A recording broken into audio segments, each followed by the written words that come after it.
पूर्वी सिद्धरामेश्वराची यात्रा प्रतिवर्षाप्रमाणे अतिशय मोठ्या प्रमाणात या ठिकाणी साजरी होते.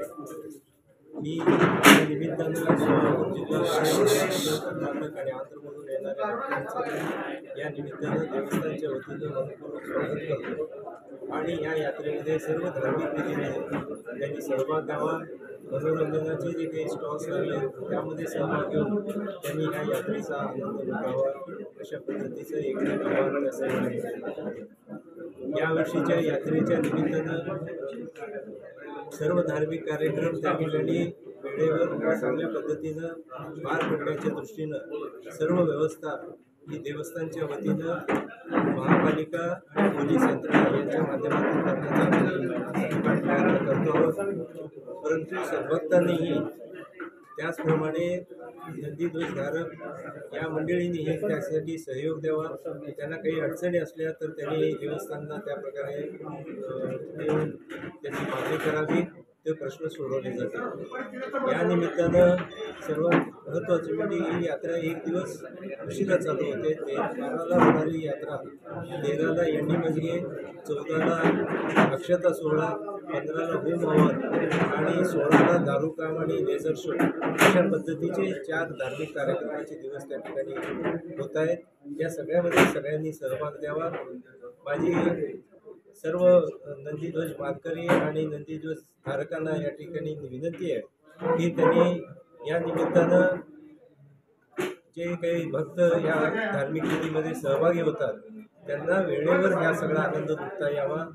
धार्मिक कार्यक्रमाच्या श्रद्धेनं जे येतात त्या मुलाबाळांना महिलांना त्यामध्ये सहभागी होता यावं यासाठी विशेष करून होमचा कार्यक्रम 9 वाजेपर्यंत आणि अक्षतेचा सोहळा हा दुपारी 1 वाजेपर्यंत, तशाच पद्धतीने लेझर शोचाही शो 10च्या आतमध्ये संपवावा अशा पद्धतीचं जे आम्ही नियोजन केलं आहे तो त्या काळामध्ये नंदीध्वज त्या ठिकाणी आणून ते पूर्ण करावं अशा पद्धतीचं आवाहन करतो. त्याचप्रमाणे आत्ताच काही जणांनी प्रश्न केला होता की त्या ठिकाणी उद्या यांडी मजगेच्या निमित्तानं हिरे हब्बू यांच्या वाड्यांमध्ये पहिल्या आणि दुसऱ्या नंदीध्वजाची पूजा करून त्या ठिकाणी आपण त्याला 68 लिंगाची मिरवणूक सुरू करतो. त्याच वेळेस उरलेले 5 नंदीध्वज हे बाहेर उभारलेले असतात. माझी देवस्थानच्या माझ्या सर्व विश्वस्तांना, सर्व मानकऱ्यांना आणि नंदीध्वज धारकांना विनंती आहे की फक्त 2च नंदीध्वजांची पूजा करण्यापेक्षा त्या ठिकाणी 7 नंदीध्वजाची पूजा कशा पद्धतीने करता येईल यासाठी सगळ्यांनी पुढाकार घ्यावा आणि यातून या पद्धतीनं झाले परंपरा आहेत, ज्या काही परंपरा चांगल्या नाहीत आपण सोडल्या पाहिजेत, ज्या परंपरा चांगल्या आहेत त्याचा आत्मसात करून आपण त्या ठिकाणी काम केलं पाहिजे.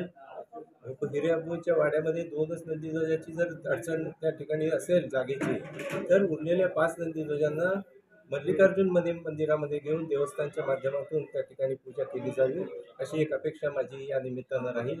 कारण या निमित्तानं ज्या परंपरेमध्ये आपण ह्या सर्व मंडळी म्हणजे पहिल्यांदा जेव्हा योगदंड निघायचा, फक्त योगदंड निघायचा, पुढे एक काठी, एक नंदीध्वजाला, दुसरे नंदीध्वजाला आणि त्यानंतर 5 नंदीध्वज झाले आणि नंतर 7 नंदीध्वज झाले. हे सर्व वेगवेगळ्या समाजाचे जरी समाजाचे प्रतिनिधित्व करत असले तरी परंतु हे सिद्धेश्वराच्या योगदंडाचे प्रतीक आहे आणि म्हणून सगळ्याला समान अशा पद्धतीचं त्या ठिकाणी व्हावा.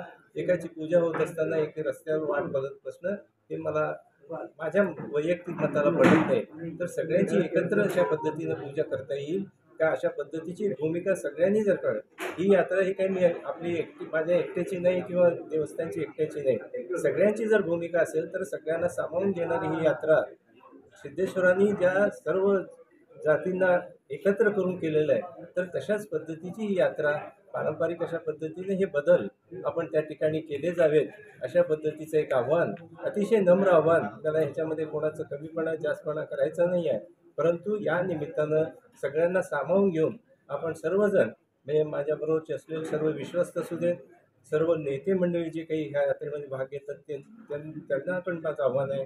तशाच पद्धतीनं जे मानकरी आहेत, जे नंदीध्वज धारक आहेत, अनेक याच्यामध्ये सगळ्यांना सामावून घेतलं जातं परंतु तो एक 13 तारखेचा जो प्रसंग आहे, देवस्थानच्या वतीने सगळी त्या पूजा आपण त्या ठिकाणी करतो. प्रत्येकाची मानकरी त्या ठिकाणी पूजा करतात.